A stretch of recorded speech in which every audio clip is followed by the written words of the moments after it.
Let's talk risky business.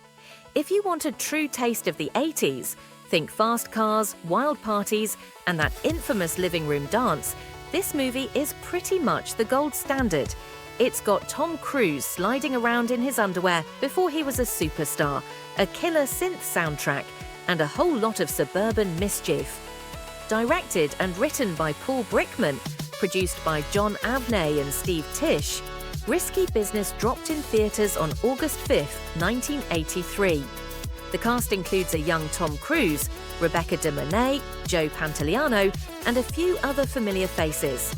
And don't forget the moody electronic tunes from Tangerine Dream.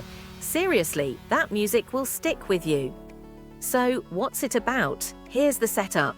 Joel Goodsen, Tom Cruise, is your average good kid, decent grades, solid family, lives in a nice Chicago suburb. One day, his parents head out of town, and suddenly he's got the whole house and his dad's prized Porsche to himself. At first, Joel tries to play it safe, but his buddy Miles is like, "Dude, just loosen up and take some risks. That's all it takes." Joel ends up calling an escort service, meets the totally cool and very complicated Lana, Rebecca DeMornay, and quickly finds himself way over his head. One thing leads to another. Think wild parties, lost cars, a whole lot of scheming, and before he knows it, Joel's running a brothel out of his parents' house just to make enough money to fix his mistakes. What could possibly go wrong? This movie is a wild ride, part comedy, part fairy tale, and a big old wink at the so-called American dream. What's really going on? Themes, but fun. Losing your innocence. Joel starts out as a goody-goody, but by the end, he's learned that playing by the rules won't always get you ahead. Sometimes it's about charm, bending the rules, and even breaking a few. The American Dream, on sale. The whole movie pokes fun at the idea of success in America. Joel turns his family's house into a business, literally, and it's just as shady as it sounds. Growing up and acting out. While Joel's world is spinning out of control, he's also figuring out what he really wants from life, and from Lana. There's just as much emotional chaos as there is mischief. Nothing is what it seems. The lighting is all dreamy and surreal, the music is hypnotic, and you're never quite sure what's real and what's just wishful thinking. How did people like it? Critics loved it.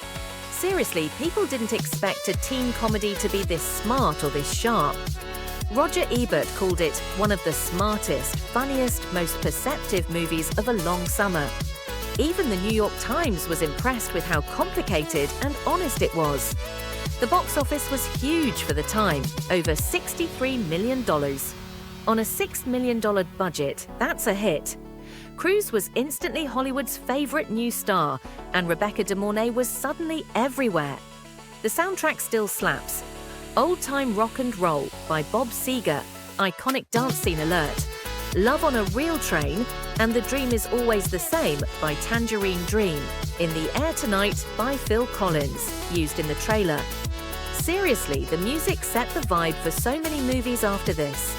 Fun fact, alternate ending. Originally, there was a much more downbeat ending. Joel and Lana realize their relationship is just a transaction and part ways. But the studio wanted a feel-good finish, so we end up seeing Joel get into Princeton and ride into the sort of sunset. The sadder ending is out there in script form, but nobody's ever seen it on screen. Why it matters? Honestly, Risky Business is so much more than a teen comedy. It's about chasing your dreams, breaking the rules, and realizing success always comes at a price. It's got style, laughs, and heart. But it's also a big, clever warning about what it takes to make it in America. Want more rad 80s movies? Subscribe to Movies of the 80s for all your nostalgia needs.